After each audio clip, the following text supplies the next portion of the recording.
ഇനി ഞാനൊന്ന് ചോദിച്ചോട്ടെ, അന്ന് രാത്രി പാർട്ടിയും കഴിഞ്ഞ് വന്ന മേയറും MLA ഒരു 1.5 അടിച്ചിട്ടുണ്ടായിരുന്നോ?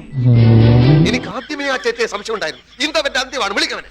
ടീച്ചർ പറയുമ്പോൾ അത് അശ്ലീല വീഡിയോ, മേയറുകുട്ടി പറഞ്ഞപ്പോൾ അത് അശ്ലീല ആംഗ്യം. നിരന്തരമായി ഫേക്ക് വീഡിയോകൾ, SRTCയുടെ ഡ്രൈവർ ലൈംഗിക ചൊവ്വയോടുകൂടി വൃത്തികെട്ട പോസ്റ്ററുകൾ. ഞാൻ ചോദിച്ചോട്ടെ മേയറെ, നിങ്ങൾക്ക് ഇതേ ഉള്ളൂ പണി? ബസ്സിന് തടസ്സം വെച്ചതും യാത്രക്കാരെ ഇറക്കിവിടാൻ ശ്രമിച്ചതും എല്ലാം മേയറിന്റെ ഭർത്താവായ MLA ആണ്. അയാളാണെങ്കിൽ ഒളിവിലുമാണ്. ടീച്ചർ ഉയർത്തിവിട്ട അശ്ലീല വീഡിയോയ്ക്ക് തെളിവില്ല. ആകെ കണ്ടത് പാർട്ടി സെക്രട്ടറി മാത്രം.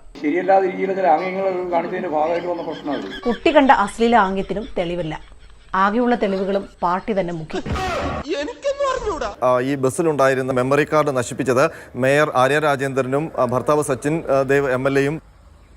എന്തൊക്കെയാണ് ഈ കൊച്ചു കേരളത്തിൽ സംഭവിക്കുന്നത്? ഞാൻ വെല്ലുവിളിക്കുകയാണ്. അങ്ങനെ ഒരു പ്രമേയം ഇവിടെ പാസ്സായിട്ടുണ്ട് എന്ന് തെളിയിക്കാൻ BJPക്ക് കഴിയുമോ? വളരെ പ്രധാനപ്പെട്ട ഒരു വിവരത്തിലേക്ക് പോകുകയാൽ മേയർ ആര്യ രാജേന്ദ്രൻ ഉൾപ്പെടെ 5 പേർക്കെതിരെ ജാമ്യമില്ലാ വകുപ്പ് പ്രകാരം കേസെടുത്തിരിക്കുന്നു എന്നുള്ള എന്തൊക്കെയാണ് നടക്കുന്നത്? EP ജയരാജനെ ജാവദേക്കർ ഷാൾ അണിയിച്ചത് നമ്മൾ അങ്ങ് മറന്നു, അത്ര തന്നെ. എനിക്ക് തോന്നി വരുന്നവർക്കും പോകുന്നവർക്കും എല്ലാം കേറിക്കൊട്ടാനുള്ള ചെണ്ടയല്ല ചെങ്കൊടി പിടിക്കുന്ന വനിതാ നേതാക്കൾ എന്നാണ് റഹീമിന്റെ സ്റ്റേറ്റ്മെന്റ്.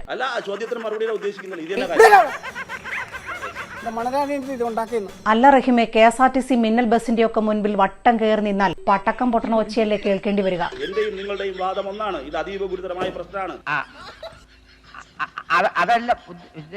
മേറൂട്ടി ആണെങ്കിൽ ബസ് തടഞ്ഞപ്പോൾ മുതൽ പറയുന്നത് മുഴുവൻ നുണയാണ്. അധികാരത്തിന്റെ തണലിൽ നിങ്ങൾ കാട്ടിക്കൂട്ടിയതൊക്കെ പൊതുജന വിരുദ്ധമായിരുന്നു. അതിപ്പോ പ്രത്യേകം പറയാനുണ്ടോ? ഞങ്ങളെ പോലെയുള്ളവരോടാണ് ഇയാൾ ഇങ്ങനെ ചെയ്തതെങ്കിൽ സാധാരണക്കാരോട് ഈ ഡ്രൈവർ എങ്ങനെയായിരിക്കും ചെയ്യുക എന്നാണ് നിങ്ങളുടെ ആദ്യത്തെ സ്റ്റേറ്റ്മെന്റ്. ഞങ്ങൾ പൊതുജനം സാധാരണക്കാരാണെന്ന് നിങ്ങളോട് ആരാണ് പറഞ്ഞത്? ഇതിനാണ് അവനവൻ പാരാന്ന് പറയുന്നത്. നിങ്ങൾക്കെന്താ കൊമ്പുണ്ടോ? Actually, what is politics? Politics, I think politics is the art of.